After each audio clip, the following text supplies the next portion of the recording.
at Woodward Park in Tulsa, and joining me now is Ground Superintendent Jack Beagley. Hi, Jack. Hi, Kim. You have a beautiful garden here. Thank you.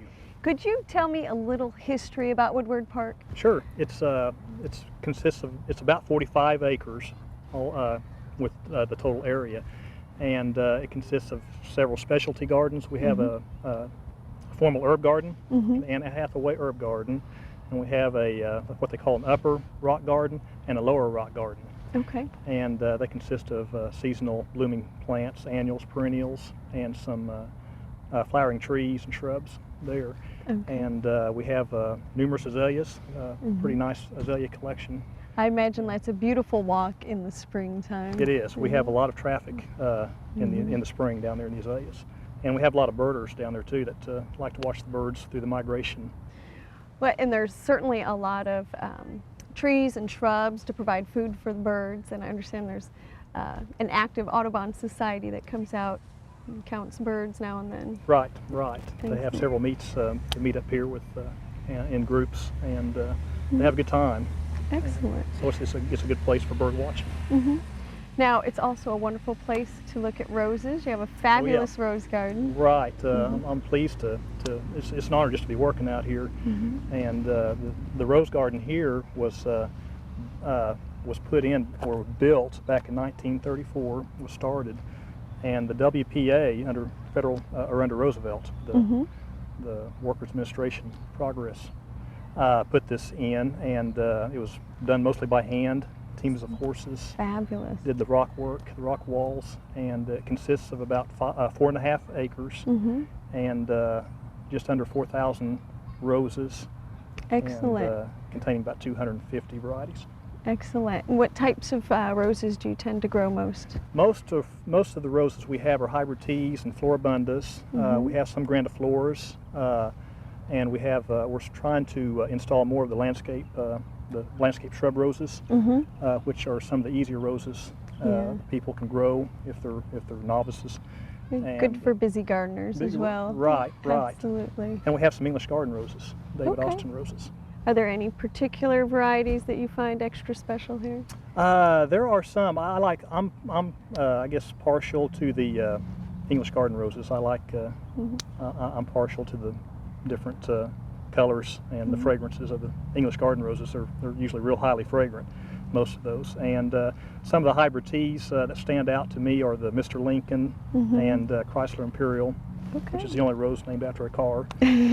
And we have some knockout roses, which is the shrub, which is becoming a pretty and a nice, well-known tough rose. plant for Oklahoma. Right, absolutely. Very tough, and that's one that I highly recommend for people that are just beginning with roses. Excellent. Well, why don't we go take a look at some other areas of the garden? Okay.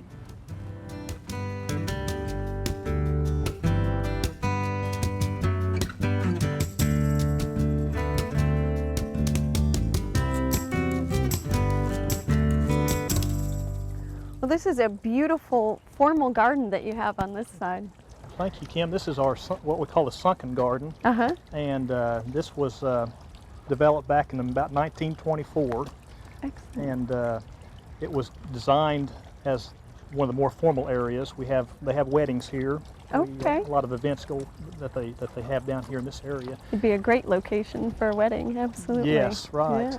Yeah. And we normally try to keep a lot of color, a lot of seasonal bloom down here, and we'll change that out maybe every 2 years. Okay. So this year, as you can see, we have the pink penta and the popcorn lantana, which is a low mounding, more of a dwarf form. It's more easier to keep in bounds. Yeah. And behind that, Kim, is the Perilla magilla, which is, or called beefsteak plant is another name. It's a cousin to the coleus.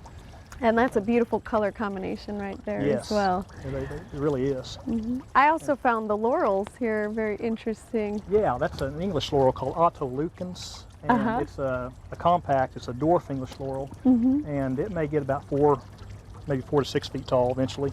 And you can see it flowers this time of year. The flowers stand out with these dark leaves. I think that's what drew me to it. It's beautiful. It gives it an accent with flowers. Absolutely. Well, and behind us you have a conservatory. Yes, this was also put in about the time this sunken garden was, about 1924, 1925. Excellent. And it's a Victorian style. And in this conservatory, we have 3 different areas of collections of Okay. plants. We have an orchid bromeliad collection, and then in the center of the conservatory, we have a mixed tropical foliage plants with some seasonal color. And then on the other end, we have a cactus collection, different cacti and euphorbs, things like that. Excellent. So desert plants. Wonderful demonstration. Right. And we have classes that come through, and they have ID practices and things like that. Well, I imagine they have the whole garden for that, huh? They do. Yes, they do. Excellent. Another great area out here for learning about different plant material is the Arboretum. Yeah, it's an excellent area for plant material classes from TCC. They come out and there's a lot of different, there's about maybe 200, a little over 250 varieties of trees and shrubs out there. And most of them are labeled, and people can walk through there and get an idea of what trees do well in this area. Excellent. So we have a pretty good collection to look at. And out in the park we had a whole different grouping of trees, a lot of more natives. We have a lot of those trees out in the park were trees that were here when this park had been developed. In fact, a lot of these trees are even older than the city of Tulsa itself. Yeah. But most of them are native black oaks, and we have some shumard oaks and native hickories. But they were not planted; they were already here. So excellent. Well, you've done a very nice job developing around them. thank you. And you have a beautiful park. Thank you so much for sharing it with us. Oh, today. you're welcome. Thank you for being here. We hope you've enjoyed this classic from the Oklahoma Gardening Vault. Remember, even though these tips and techniques are timeless, there's always something new to learn in the world of gardening. By subscribing to both Oklahoma Gardening and OK Gardening Classics, you'll have access to a wealth of gardening knowledge, both classic and contemporary.